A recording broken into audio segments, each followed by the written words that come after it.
about to happen. When you hear that sound, you know you're in Bugisu. Not so? Excited to hear. Ladies and gentlemen, put your hands together for today's VIP, who happens to be none other than you. Clap for yourself the way you feel about yourself. Yeah? Now, if your neighbor didn't clap for themselves, please clap for them. Because the Bible says, love your neighbor as you love yourself. I'm excited to be in Mbale. I love Mbale with a passion. For the record, my first day on earth was in Mbale Hospital. True story. My mom was working here way back, and I was born in Mbale Hospital. And that changed everything on that day. It was the 23rd of September in the year of our Lord. And then, when I was born, that's when I knew how to become a comedian. My father walked to the maternity ward, took one look at the baby, and asked my mother one question: is this a joke? And here I am, a living joke. And you know what the bigger, it's a true story. And the reason why he thought it was a joke is because I follow 5 girls. And he was used to coming with dresses to the hospital, every hospital. And by then, the technology in Africa for having to know whether you have a boy or a girl, well, it was there, but not for my kind of family at that time. So you just go based on what comes out. So I think he came with a dress, and when they told him it was a boy, he was so shocked and excited at the same time that instead of heading out to the reception, he went to the mortuary. When he went to the mortuary, I think that they had brought a client. I don't know what they call the people who go to the mortuary. And I think they had placed him in somewhere that people, so they had placed him somewhere. And when my dad came, he entered the mortuary, and then that's when it dawned on him that he was in the what? In the wrong place. So he decides to walk back. Now as he's walking back, the attendants thought that this man had resurrected. So, they start chasing him, come back, you're dead. He said, I'm not dead, I said you're dead. He went. He was running now, he went back to the maternity ward. Now when he went to the maternity ward, there were those other ladies who were waiting for, the labor pains. My father passing, I am not dead, they said you're dead. The women came back with immediate effect. That was a Hebrew birth. Until he reached the gate and got tired. And said, okay, I'm dead. Those who were chasing him said, you mean you're dead? Then you are trying to run back. So it was chaotic. So when you're born in such chaotic circumstances, chances of you being normal are abnormal and normal. I'm excited to be in Mbale. I saw something very interesting in Mbale. The business people are very honest. The business community is very honest. I saw a shop written on think twice, second-hand clothes on sale. That is the most honest business person. Very honest. Very honest. Because they are warned you in advance. You have to think, and it's a second-hand. If you find a third-hand cloth, it's your problem.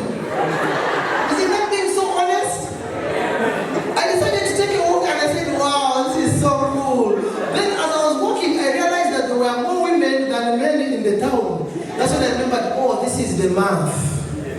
Then this is the month of April. People on the run. And as I was walking back, I was impressed. I saw a dog.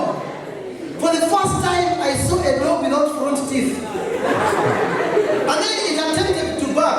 I said, yo, Mbale is on fire, yeah?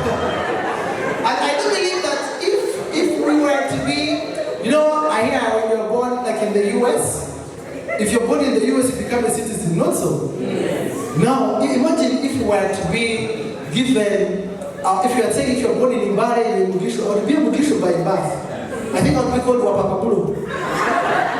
Pablo, not so? Yeah. But then, on an interesting note, my mother thought I was the Messiah. Apart from my dad, my mom thought I was the Messiah. Because every time I would do something, she would hold her hand and say, Son of God. I performed many miracles in her life. Very many miracles. But I remember the first miracle I ever performed. I was 9 years old. Our neighbor wanted to commit suicide. And he had prepared the rope to hang himself. I don't know what he was going through. But he wanted to do what? To commit suicide. So he had prepared the rope to hang himself. And when he was about to hang himself, lo and behold, he saw Pablo standing there looking at him. And he told me, you, what do you want? I told him, go ahead. I'm only waiting for your shoes. That was the first time in my life where I knew that there are people who love their shoes more than their own life. I wasn't even surprised that such a person would give up his plan for shoes. Because in Africa, by the time a person commits suicide, you have to be extremely hopeless. Extremely hopeless. Like there's no hope. If there's a person who confessed to have committed suicide, I was one of them. Because of poverty. I come from a family which was so poor that even poor people called us poor. You know that kind of poverty? Where you're so poor, you can't pay for anything, you can't even pay attention, you know? They ask you what's your name, eh?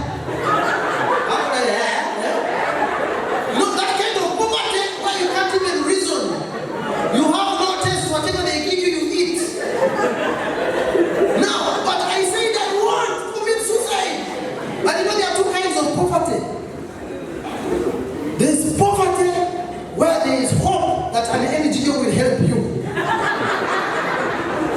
And then there's the other poverty, it's in capital letters, you are finished. And do you know that poverty is a mindset? It somehow affects your mindset. Because our neighbor felt sorry for me. I think he liked me and said, let me sponsor this child.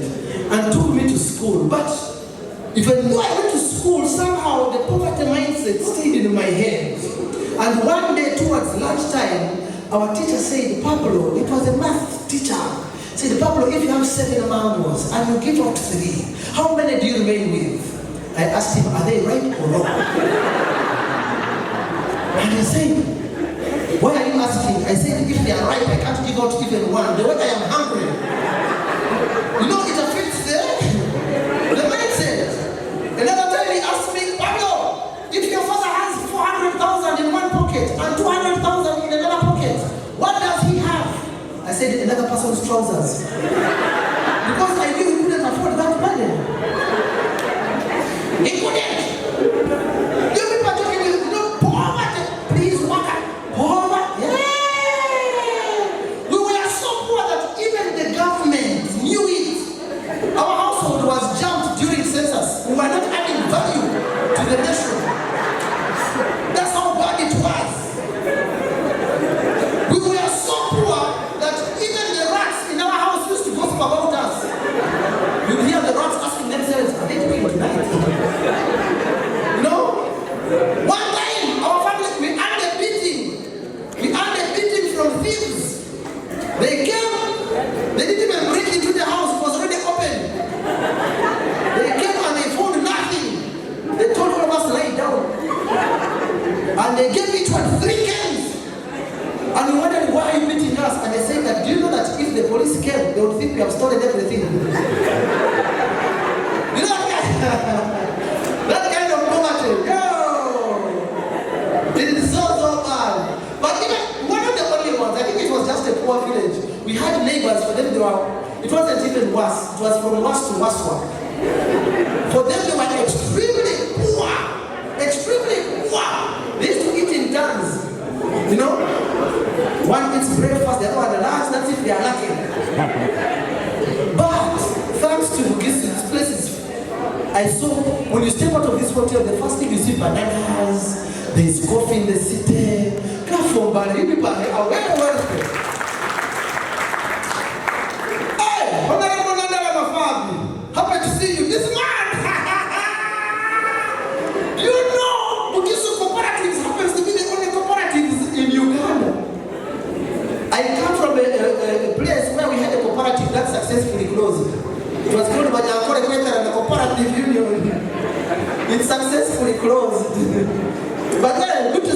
I fear politics, but I love my country, not so. I fear politics, but I'm very passionate about Uganda. I love Uganda so much. I don't care what people say about Uganda, but when it comes to defending Uganda, I do what? I defend Uganda. I remember in 2011, I think, or 2012, I was watching TV. You remember the time they arrested the president? And he was in a trench. They showed it on TV. I was with my American friend. And my American friend felt disturbed by the way they were harassing him. And he told me, Pablo, I can't believe this. This ain't democracy. I said, this is democracy. He said, no, this ain't democracy. I said, if it wasn't democracy, would you be watching it? Then he said, no, this is harassment. I said, this is haraka. Swahili, we need to get things moving. And he told me, Pablo, look here, I'm from America. And in America, I can go to the White House and I tell Obama, I hate you, Obama, and nothing will happen, nothing. I said, yes, even me, I can go to State House and I can settle, and I tell the president, I hate Obama, and nothing will happen.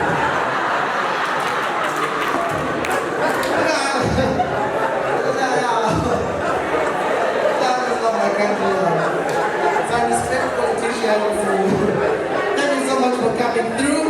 Are you enjoying the show? Are you having a good time? Are you support Kiro? I know children tell the truth, you know. All right, some of them have the dramatic license to lie, you know. There's one time a kid who told me how he climbed the tree and killed 3 thieves who wanted to steal their dog. I said, wow, that's a high IQ. It's high IQ. Today we're excited because we are also highlighting one of our very own, none other than Angelina Wapakhabulo. Now I do believe most of you have heard about her or know her in different capacities, but did you know that before she became a diplomat, which was at the end of her career, in quotes, she is a theater practitioner. She went to Dar es Salaam University and studied theater and art. And while she was there, you know, people thought it was a course for losers. Even her father thought that maybe she's wasting time. Until one day she wrote a play that was adopted onto the syllabus in Tanzania, and it earned her a trip to go to Japan. Now, we are talking about the 70s. For an African to go there, it was, oh no! Do you know that because of that, the father started getting things at the shop on debt? She would come and say, I am Angelina's father, writing the book. You know that kind of stuff, no? So, when she came back, after that, it's on record that most students decided to do the performing arts. But you know love, it doesn't ask why. She met, especially when you meet a Bugishu man, she met a hunk called James, yo, Pablo, yo. And she fell off her heels for him. And she said bye-bye to theater and said, wherever you go, I'll go. And she joined James Wapakhabulo, who later became the Speaker of Parliament of Uganda, and they worked together the political race. He was a member of Parliament, he became a Speaker of Parliament, National Political Commission, and then later passed on. And guess what? After that, she went to represent Uganda as a diplomat, as a High Commissioner of Uganda to Kenya. But then she always wanted to. Her theater, this is the first cut, is the deepest. And she said when she retired, she decided to come back to theater. How does she come back to theater? Last year, I had a show at Serena, celebrating 20 years of laughter, and I wrote a book called Everything About Nothing. And when she loved the book, and you read it, you know everything about nothing. And so, she showed me her works, and I was very excited. And we said we can put these works on stage. And we had a show in Kampala, and we called it Laugh With Her, because we were laughing with Angelina. And she's extremely passionate about cure children's hospital. And I tell you, the show was very nice. We had a great time. And she said, you know what, Pablo? Charity begins at home. We are bringing the show to Mbale. And here we are, because of Mama Angelina, Wapakhabulo. And now, for the very first time in history, she's performing with a drama group called Wapakhabulo. Wapakhabulo from Uganda. You know them? And these people are from her area that she has mentored from zero to heroes. They didn't go to school to perform theater, but she decided to start from home and has mentored them to perform art. Ladies and gentlemen, all the way from Mbale, welcome with me, Angelina, Wapakhabulo, the Wapakhabulo actors, as they prepare to give us their first act. I went with my bag, I was excited. That night I didn't sleep. I spent the whole night awake, imagining. I reached the airport. Everything was okay. I checked my passport. Everything was okay. I was feeling cool. They ushered us into the airplane. I sat. And that's when the problems began. The air hostess came and started telling us things that are related to death. That in the event of an accident, you will see things coming from up. You put on your nose and say, wait. Do we have an appointment with death? They said if symptoms persist, you'll check under the seat. There's something that will save you. I turned to my neighbor. I said, what is happening here? And my neighbor was so calm, you know, very calm and there. And then my neighbor even slept.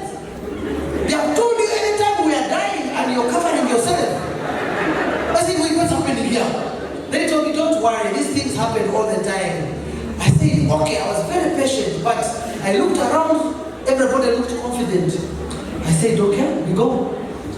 Ooh, the plane took off like the economy of Uganda. When we were in the air, they started serving food. Now, where I come from, we believe everything is paid for. So when they started serving food, I didn't know that it was already covered on the air ticket.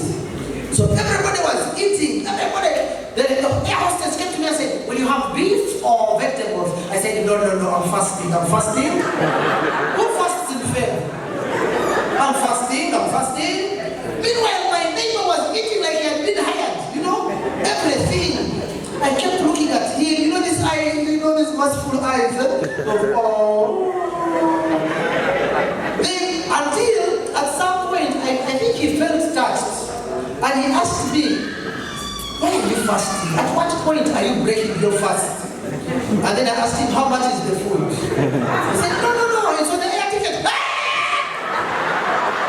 I called the lady, I said, madam. I called the lady. The lady came and said, back up, we are landing. Hey. What is happening? I was annoyed with myself.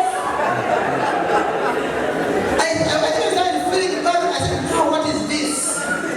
But thank God, there was a connection flight. Allah! As soon as I entered the aeroplane like this, I didn't even listen to what the air hostess was saying. I was never allergic. I was only waiting for food.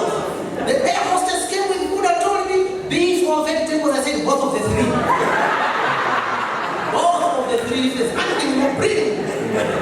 I ate. I was seated next to a lady who works with compassion. And indeed, she was so compassionate with what she was saying. She even donated the cake and said, can you have this? I said, bring. I think I'm the only passenger who left that flight with a food flask. Yeah, the air hostess said, you can go with this, it will help you. And I said, bring. There's always a first time for everything. Remember, before we had these things of self-service, outside catering, we used to have collective contribution in the village. If you have a wedding, everyone brings matoke, everyone brings cassava, everyone brings everything, you know. You cook in the banana plantation, everything was participatory approach. Then one day, a rich man in our village decides that he's going to hire outside catering and told us to relax. We relaxed. We saw them bringing dishes. We didn't know what kind of these dishes are these. We saw metals. Said, what is happening here? And then they laid the table. Now, if you notice, when they lay the table, they always start with hard food. Cassava, potatoes, meat. The meat is at the end. Meat is at the end, and they didn't tell us. So, they tell us to come and serve. Nobody has ever done it, you know. There's always a first time for everything. I'm walking behind my uncle, and he sees the potato, says, potato, poof. Cassava, boom. Irish potato, boom. Then he saw pumpkin, he put, now the plate was full. Then he saw chicken. He looked at the chicken. He looked at the plate. He couldn't go back because it's one way. He turned and looked at me and said, Pablo, can I give you a potato? I said, no. It's your movie, you act it. So, he looked around, tilted the plate, and threw one potato down and kicked it out of the table. Put the chicken. Then he saw sausage. He said, ha. He looked at it, he didn't know it, but he looked at it to see how many people have eaten it. He got it, put it in the jacket of his coat. And then he saw chapati, but he didn't know by then chapati was a luxury. He looked at the chapati, it couldn't fit on the plate. He just put it and put it under the plate like a table mat. I said, let's go. Survival of the fittest.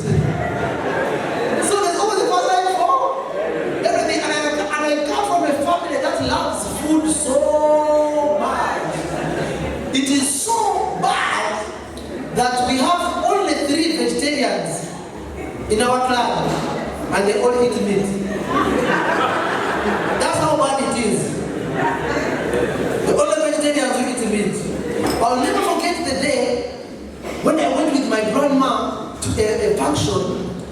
The couple was celebrating 25 years in marriage. And because they were vegetarian, they thought that everybody is going to eat vegetables. And my grandmother is so spiritual. Even if it comes to meat, she'll spiritualize the situation. She came up, we reached the place. As soon as we entered the hall, she held mine and said, Pablo, there's no meat here. There is no meat. We sat, but you could see even when she was seated, she was not settled. Her legs were fellowshipping. She turned around. She wasn't feeling herself and told me, escort me to the bathroom. And you know the way the village setting is? The kitchen is always at the front, and then the bathroom, the restrooms are behind. So she said, you escort me. So we moved. While we were moving, she turned into the kitchen. Boom. I stayed outside waiting for her, monitoring and evaluating the situation. That's when I had sounds of danger. I had her say, I knew there was trouble. She came out of the kitchen with the petals of cabbages and spinach. She held mine and said, Pablo, we go, there's no meat here. And we are moving. The MC made the worst mistake and said, oh, in fact, Madame Rhoda is here. Can you pray for the food?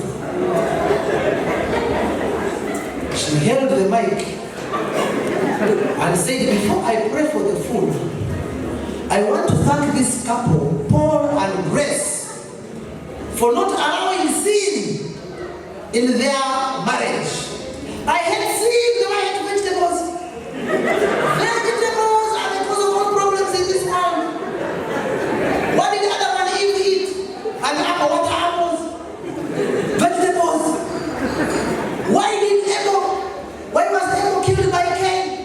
Because God refused Cain's vegetables. If God can refuse vegetables, who are we? Who are we? To eat vegetables?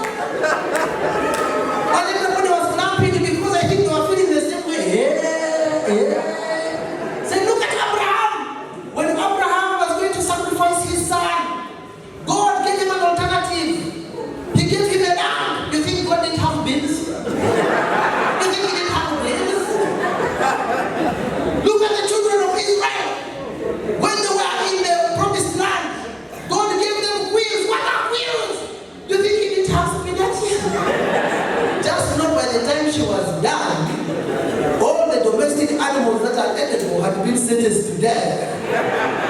And then she sang that song that never ends. Good end. Yeah, so. And you know when they sang that song, it never does what? It never ends. Especially when you go to the west, the western part of Uganda. Yo, when they start singing it, just know that you're going to eat like next week. Because their speeches are equally as long. You know? One time they called a gentleman to pray for the food. He got the mic and first slapped it. When a person slaps the mic, you know that speech is going to take long. That's one of the symptoms of a long speech. If they slap it or blow, is it one? Once they do that, you're finished. No offense intended, but my brothers who come from the West, you will agree with me. When they start speeches, they never end. They have told you to pray for food.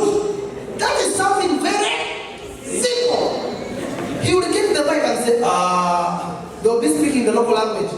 First of all, I want to thank you for inviting me to pray. But before I pray, I want to thank the couple. Thank you so much for wedding. But you see this young man who's wedding, I started with the father, Michael stand up, Michael was my roommate in Lumumba. In fact, I'm here from Lumumba, they were come out of 1960, Now, even Medad was the head of our group. Medad, come and give the people Medad will get the mic. Because he didn't know what was happening, he hasn't planned. He says, yeah, what he said is true. And I didn't come alone. I came with our SACCO members, stand up for recognition. SACCO members. These are our SACCO members, and we came with our chairman. So, chairman, greet the people. We are praying for what? The SACCO member gets it and says, first of all, I would like to thank all those who are members, and I want to remind you that there's PDM money, PDM, so, and we are members. In case you're not a member, I would like to encourage you to be members. Even my wife is a member, Muchara. The wife gets the mic, she has no idea what is happening, and she'll make a speech that is extremely long with very few words. James,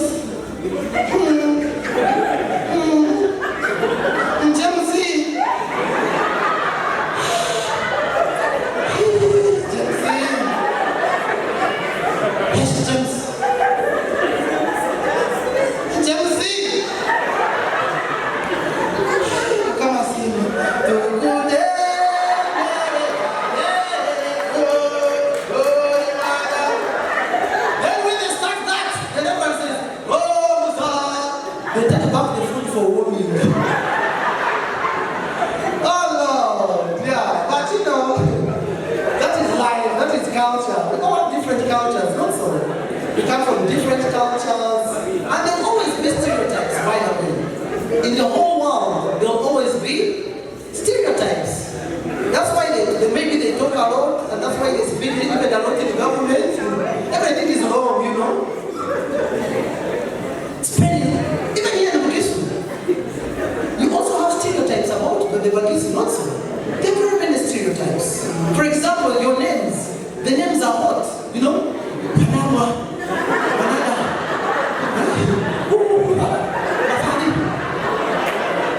The names are hot, you know?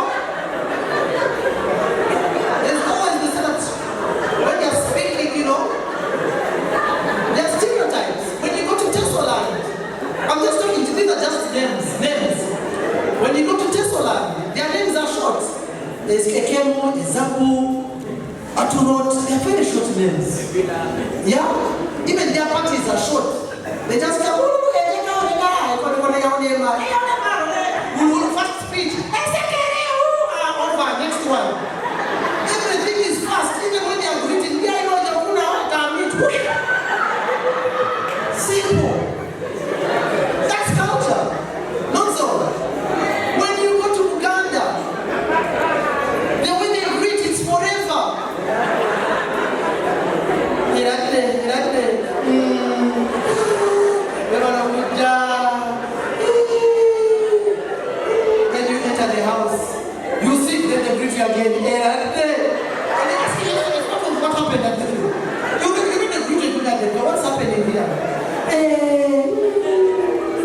Then you start having a conversation. Then there's that moment where there's a silence. Then one of them says, "Even nange mwebale." They will greet you, Pakas. But that is culture, not so. Their names are based on culture, which clan you belong to. If you're Chibuli, you know, every tribe has its own culture. When you go to Busoga, their language is different from Uganda, you know. Everything, when they are speaking, you think they are in denial, you know.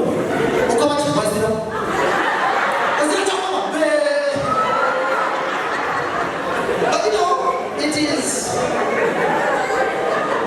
we are one people, not so. It's culture. I need to appreciate it. I respect. I come from Toro, and people say funny things about us, but that's us, you know. They say that we speak softly, but even when we speak softly, we are serious, by the way. We had a night watchman called Apuli. A thief came. Apuli told the thief,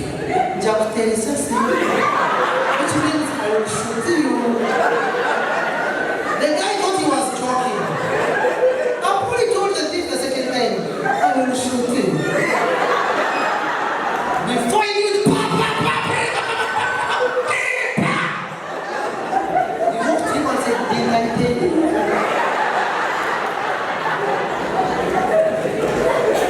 Yeah. We might speak softly, but we are serious.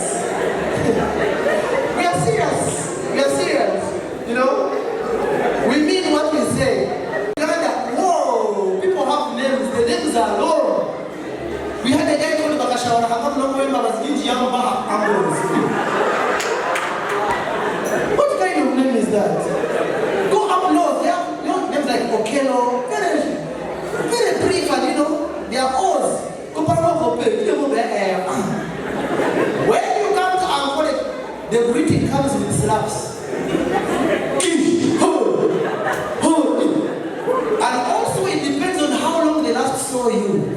If it is long, please prepare your bag.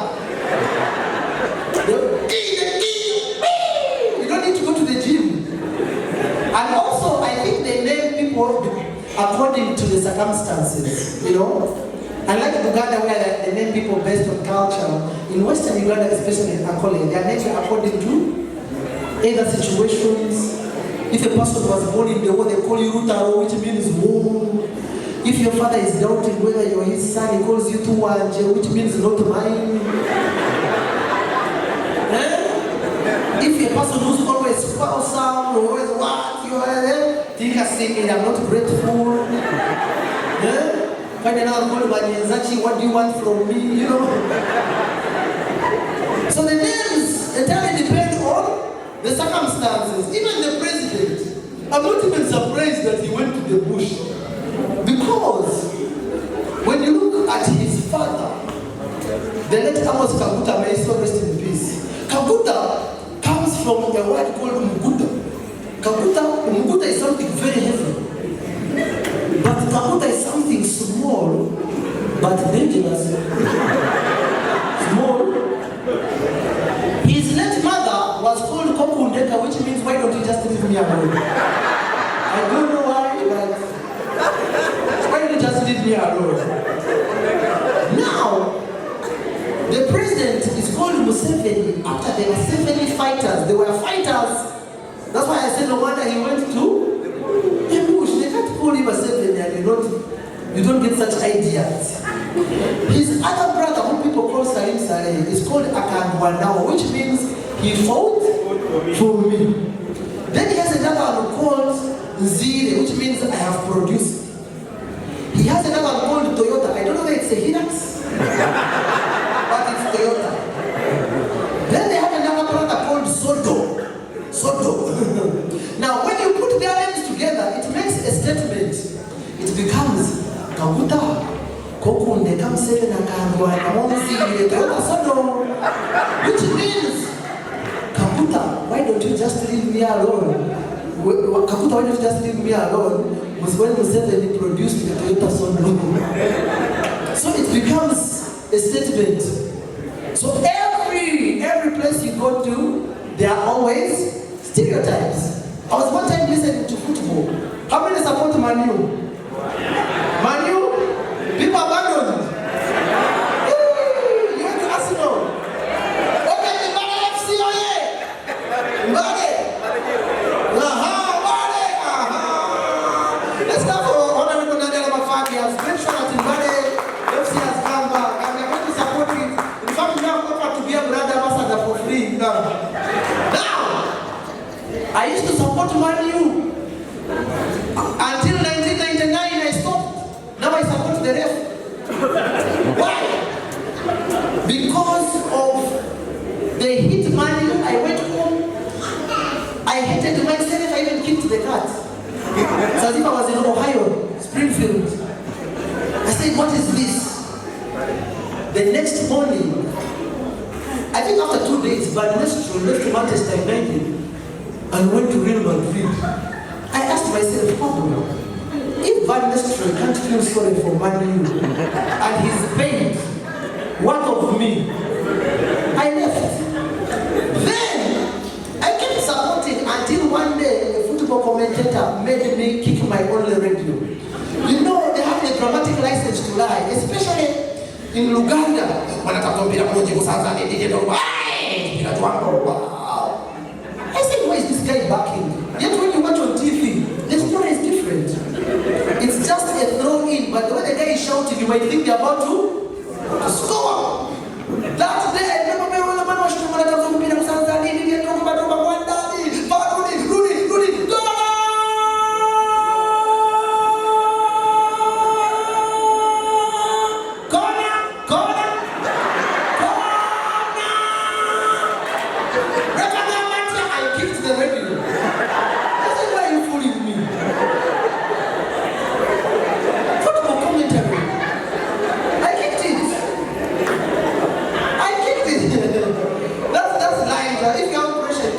So, if you have such diseases, please do not listen to football on what? On radio, you will close chapter. Just watch it. You just watch it. But it depends, I think, depends on the commentary. Because I was listening to Voice of Chigesi, and the guy was talking about just the ball.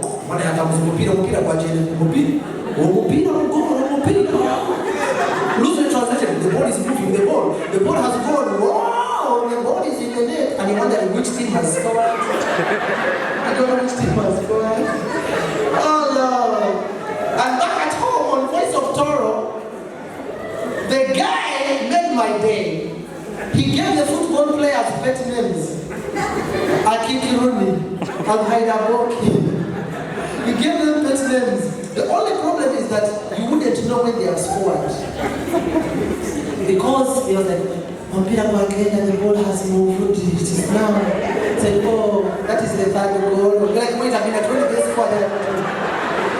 There's no dramatic license to lie. But today, we're here to enjoy with you and not lying to you because we love celebrating and helping children. Well, welcome with me, Ibra. Ibra is a radio presenter on 90.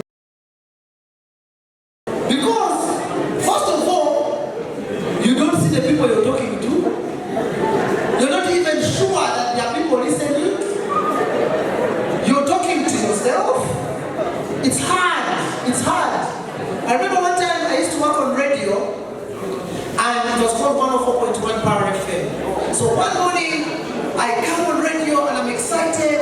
I switch on everything. And I'm like, yo, this is yours truly, Pablo, from Papa, one things for sure, my mother's son, whether I like it or yes. Probably what you by 104.1 Power FM, where it's all about love, don't break it, don't mess it, blood, make it loud. Yeah, yo, give me a call on 4414-34-2020. We'll send me a text message on 078-93104. And I waited. Nobody was calling. After talking that long, then I announced everything. I announced, don't remember, we shall be happy and be fed. Give me a call. No call. Until 30 minutes later, the technician came running. Pablo, we are off air, we are off air. Imagine wasting all my energy. You know, you listen to radio. program like health. They are talking about health. How can we fight malaria? Give us a call. And the first person who calls is asking about football. What time is Astro playing? You feel like grabbing them and eating them. Not so. I don't believe every job has its own occupational hazards. All jobs have occupational hazards. Even comedy. Yay! One time, I was invited to perform in Southern Sudan. So, because I wanted to be relevant, I went and researched about South Sudan, about Rick Machar, about Salva Kiir. I wanted to be relevant. Little did I know that the people in South Sudan had gone to my YouTube channel and were watching everything. I think they even did break. And so I go to South Sudan, I reached Sudan, the brothers made me look so light. I went, wow, they were tall. And so I reached the stage, they said, Pablo! I came on stage, back the first job. Nobody was laughing. I said the second one. They started laughing slowly. Until my time was done. And I said, thank you so much, that was my time. 3 guys stood up. One said, no, Pablo. There are certain jokes you have left out. I said, what? Yes, there are some jokes you have left out. There's this joke of the short people. And he told me the joke, the way it is from beginning to end on YouTube. You tell us that one. I told him, but you've already told us the what? I said, you've already said the joke. The one said, you tell us? Yeah. And you know when a person is dark and they get angry, they start turning blue. It's like a test of iodine, yeah? When I was there thinking that the guy is joking, the promoter came running and said, Pablo, you cracked the joke, that one is a general, he will shoot you. When they had him shooting, I started the joke the way the man had said it. From beginning, I've never seen the general laugh like that. Even at some point, he corrected me. As he went, Pablo, there's this part you've left out, the gravity. And then I said it and he laughed. When the joke ended, he asked the son, is that the one you wanted? I said, no, there's another one. Just know, it was the first time in history where there's a request for jokes.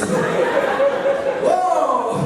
So every job has an occupational hazard in its own right. I don't know what you do, but I do believe that once upon a time, it has ever been tough. Well, ladies and gentlemen, allow me now to welcome once again our very own Mafudu. This time, performing an interesting skit. I do hope you enjoy it.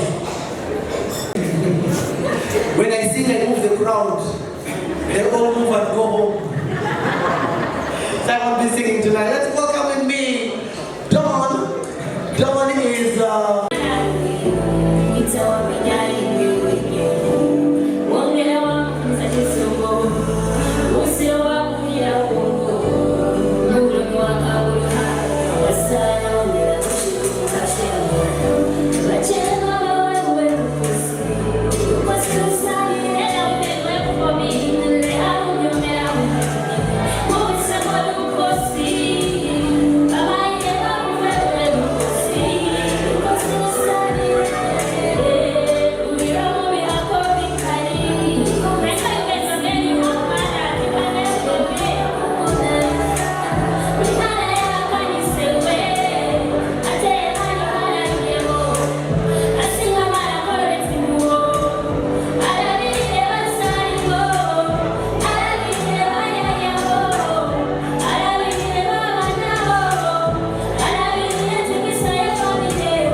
for Susan. Now,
To be? Yeah. To be?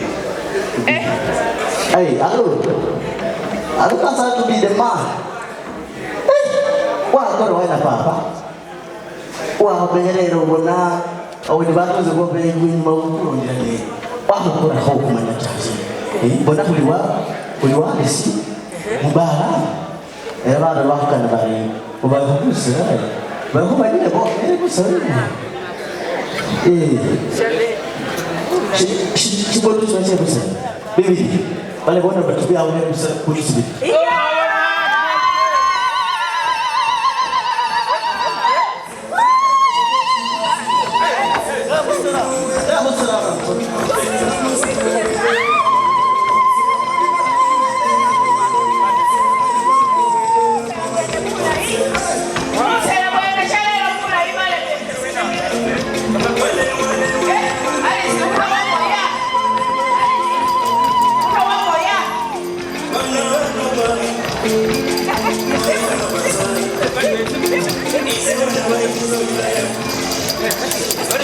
Halo, masih aja sih? Sudah saya semua iya. Halo. Wow dia. Wah, wako ni na huwa. Kuliah kulibu biko na le. Harufu ya hadu manya ku yete sa. Kulibu ngapuse. Buse la ba ba ni kama ta buse hosa kwa busakashi. Awaman. Basi. Kona lebo hano mbele barayu wa busakashi. Awaman.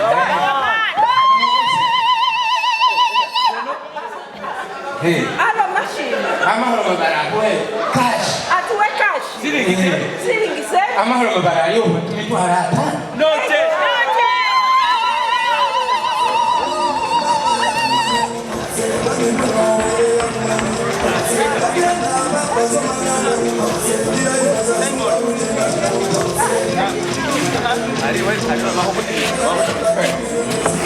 Kona lebo. Apa anu bano? Nabone bamele. Esambe ndilo manje. Kashi sima mayo ni kusombe tumitu harata no kumukambane nese ubakabili. Basi. Kona lebo kama pesa za homba sekashi kumukambane bakabili.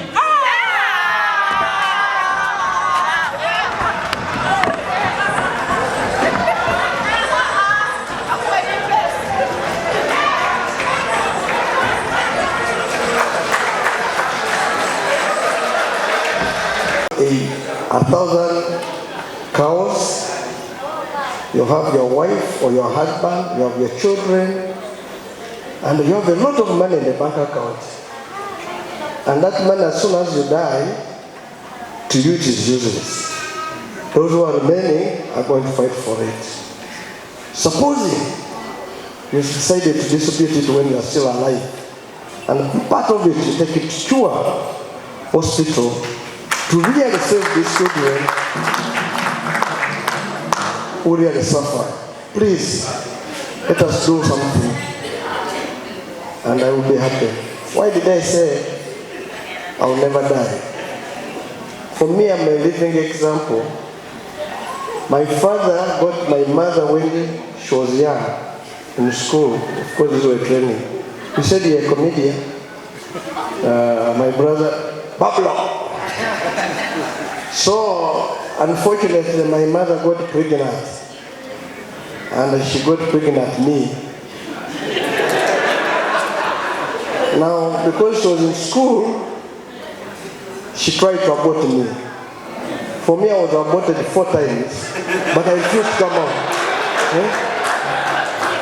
So, whenever I look back, I say I am on earth for purpose. And I'm going to be here for purpose until I go to heaven. And I will go direct, not through the grave. Because I survived the death, now I'm here talking.